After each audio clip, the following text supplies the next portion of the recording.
또 이야기를 해야겠죠. 요즘 백종원 씨가 굉장히 핫하죠. 이슈화되고 많은 논란들이 수면 위로 올라온다고. 사람들이 그동안 백종원 씨가 대중들에게 또는 방송 매체에서 나오는 소위 말하는 빌런들이죠. 빌런들에게 했던 것처럼 똑같이 돌을 던지고 있습니다. 그런데 제가 주목하고 싶은 사실은 어쨌든 지금 모든 것이 좋아지고 있다는 거예요. 백종원 씨는 일종의 다크나이트라고 얘기할 수 있겠죠. 물론 배트맨은 그런 의도가 있었지만 본인이 죄를 뒤집어 씌웠죠. 하지만 그 당시 시민들은 진실을 알 수가 없습니다. 그것은 고든 청장만 알고 있었죠. 그리고 고든 청장은 배트맨을 비추는 조명을 시민들과 때려 부수고 그를 악으로 규정하기 시작했습니다. 그리고 이제 배트맨은 더 이상 없어요. 그렇지만 많은 시민들이 그런 범죄에 대한 문제에 대해서 자각하기 시작했고, 어쨌든 고담시가 다시 유지되기 시작했습니다. 어찌 보면 백종원 씨가 지금 그런 일을 하는 거라고 할 수 있죠. 물론 그를 옹호하는 것이 아니라 신격화시키는 것도 아니고,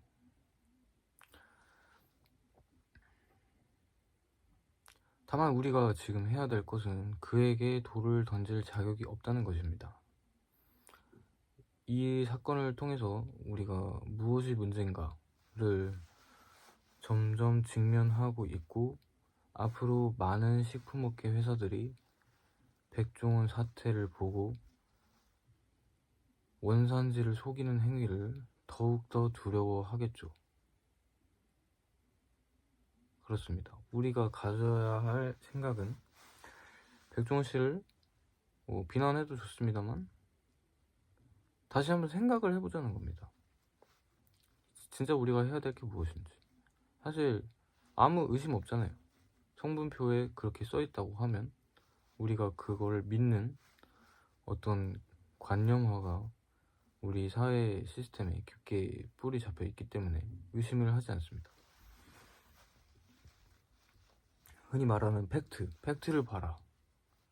팩트는 볼 수가 없다는 거죠. 직접 공장에 찾아가서 어떤 콩으로 사용을 하고 있는지 확인을 해도 거기에 쌓여져 있는 콩이 이 나라에서 온 건지 저 나라에서 온 건지는 그 직원만 알 수 있다는 사실입니다. 다크나이트를 보면 조커가 이제 케오스로 등장을 하죠. 그리고 배트맨은 질서죠. 결국 조커를 죽이지 못합니다. 왜냐면 그 두 사람이 같은 위아래에 있는 상태이기 때문에 이것을 보여주려고 놀란 감독이 마지막 장면에서 조커를 뒤집어 놓죠. 그러니까 조커의 머리는 배트맨의 발을 보고 있고 배트맨의 머리는 조커의 발을 보고 있죠. 이게 양과 음의 조화라는 겁니다. 그런 것처럼 질서가 있다면 언제든지 그 질서를 무력화시키기 위한 혼돈이 계속 자라난다는 사실을 우리는 알고 있어야 돼요. 그래서 음향론의 이제 음향 마크를 보면 거기 이제 작은 점이 찍혀 있지 않습니까? 그거는 일종의 해방구입니다. 어떤 사회든 간에 그런 해방구를 놔주지 않는다면 체제가 무너지게 돼 있어요.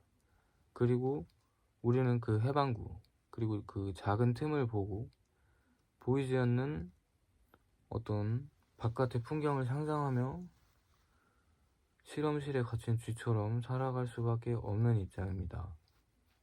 이것은 우리가 인간이기 때문에 이 육체를 벗어날 수가 없는 거죠. 파우스트에서 표현했듯이 아무리 모든 진리를 깨달아도 우리가 물리적으로 갑자기 거대해지라고 명령을 한다고 우리 몸이 실제로 커지지 않습니다.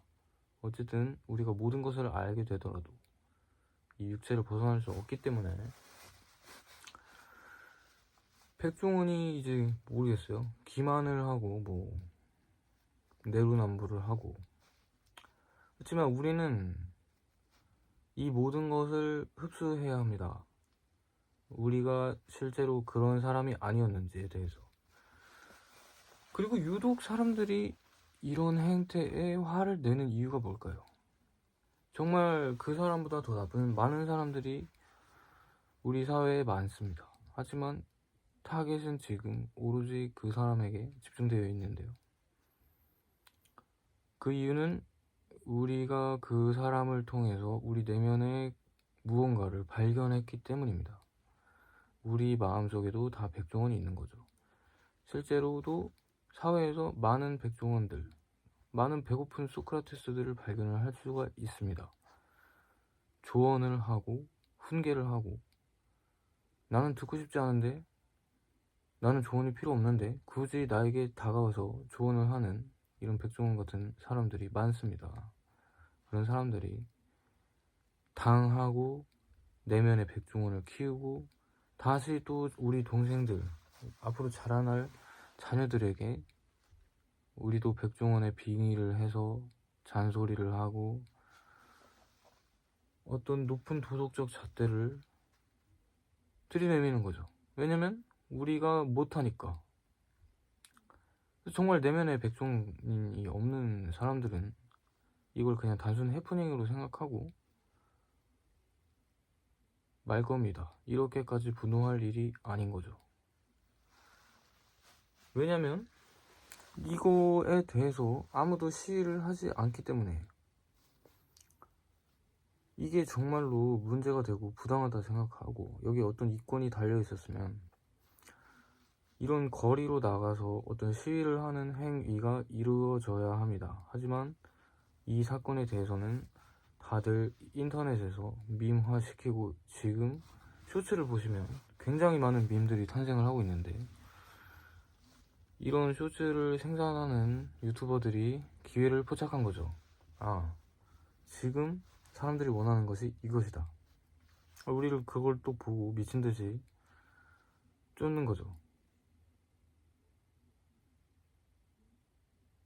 그래서 우리는 닭을 열심히 쫓는 개가 돼버리고 있습니다. 괜찮아요. 아무 어떤 일이 생겨도 괜찮은 겁니다. 근데 점검을 하자는 거죠. 점검을. 나 스스로는 그런 면이 있지 않을까. 저 역시도 그런 면이 없지 않아 있었습니다. 앞으로는 하지 않을 것이지만 이번 기회를 통해서 다시 한번 알게 되었고, 남의 인생에 훈수를 두거나 그것을 나의 높은 도덕적인 견해로 판단하지 않아야 합니다. 저는 관리자와 노무자의 일을 두 개 다 해보았지만 관리자는 사실 참 좋은 면이 많아요. 어쩔 때는 힘들다고 징징대도 그들이 관리자가 어떤 일을 정확히 하는지 알 수가 없는 감각이기 때문에 제가 그들한테 가서 뭐 때문에 힘들다고 하면 그 사람들은 저를 힘들어하는 사람이라고 감각하게 되고, 제가 굉장히 꿀을 빨고 있는 티를 그 사람들 앞에서 팍팍 내면 그 사람들은 저 관리자는 굉장히 쉬운 직업이고 쉽게 돈을 벌고 아무것도 하지 않는데 돈을 버는 직업이다, 이런 식으로 감각을 하기 쉽죠.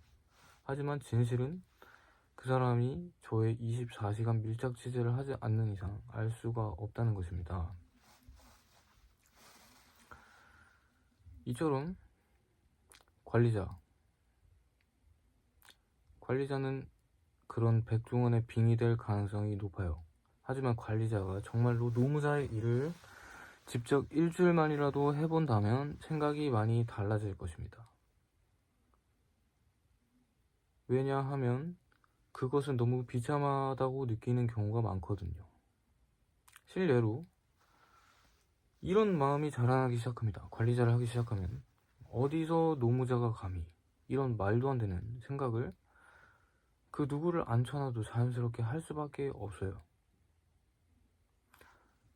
이거는 정말 좋지 않아요. 왜냐면 내가 그 사람과 같은 공간에 있다고 해서 그 사람이 느끼는 감정과 그런 모든 것들을 똑같이 느낄 수가 없기 때문에, 그리고 그 사람은 지금 돈 때문에 나와 거기 있는 것이지, 내가 관리자라고 해서 그 사람이 나의 노예가 아닙니다. 그리고 우리 또한 관리자라고 해서 모든 것을 관리하는 것이 아닌 또 누군가의 노무자고 누군가의 관리 대상이죠.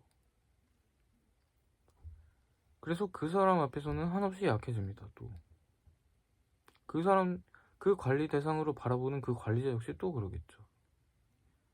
이 모든 연결 구조가 있지만 어쨌든 우리 밑에 있는 사람을 절대로 함부로 단언해서도 안 되고, 그렇게 how dare 같은 말을 함부로 생각하거나 사용해서는 안 된다는 겁니다. 내가 직접 해보기 전까지는.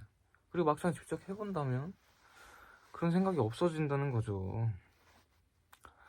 그러니까 백종원 씨가 정말 돈이 아무것도 없는 채로 만두를 빚는 그런 경험과 통장에 몇백억이 쌓여있는 채로 만두를 빚는 그런 것은 애초에 다르다는 거죠.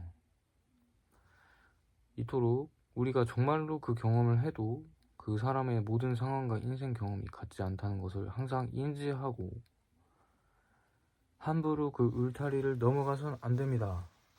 이 말은 즉 무엇이냐? 내가 그 사람을 존중한다는 것은 상대방이 내 울타리에 못 들어오게 한다는 것과 같은 거죠. 내가 먼저 그 사람의 울타리와 존재를 인정해야 비로소 내가 존중받을 수 있다는 얘기입니다. 아무튼 우리는 이 사건을 우리의 영양분과 귀감으로 삼고 더 좋은 식문화를 만들어 나가도록 노력을 해야 합니다. 실질적으로 골목식당이 탄생한 이래로 많은 가게들이 위생적인 측면과 맛의 수준이 월등히 높아졌고, 그런 기대치를 맞추기가 예전보다 훨씬 까다로워지고 장사하기 참 어렵다라는 생각을 많이 들게 하고, 우리는 점점 좋은 만족도를 누리고 있습니다. 정치인들이 손도 대지 못한 문제를 각자의 이기심을 통해서 해결을 했다는 거죠. 높이 올라간 만큼 떨어질 곳은 참 깊습니다. 그렇지만 우리도 언젠간 그런 위치에 설 수 있기 때문에 항상 조심하고 반성하는 마음을 항상 가져야 한다는 거죠.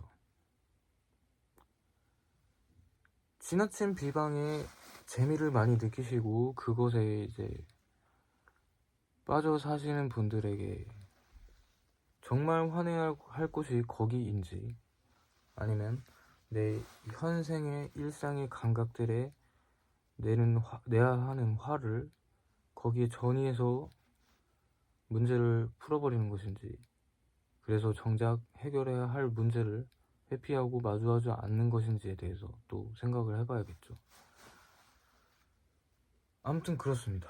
그래서 이런 일들에 마음을 뺏기지 마시고, 정말 내야 할 화가 있다면 그곳에 분출을 하시고, 그런 생각들을 우리 모두 다 함께 하고 건강한 사회를 만들 수 있을 거예요. 좋습니다.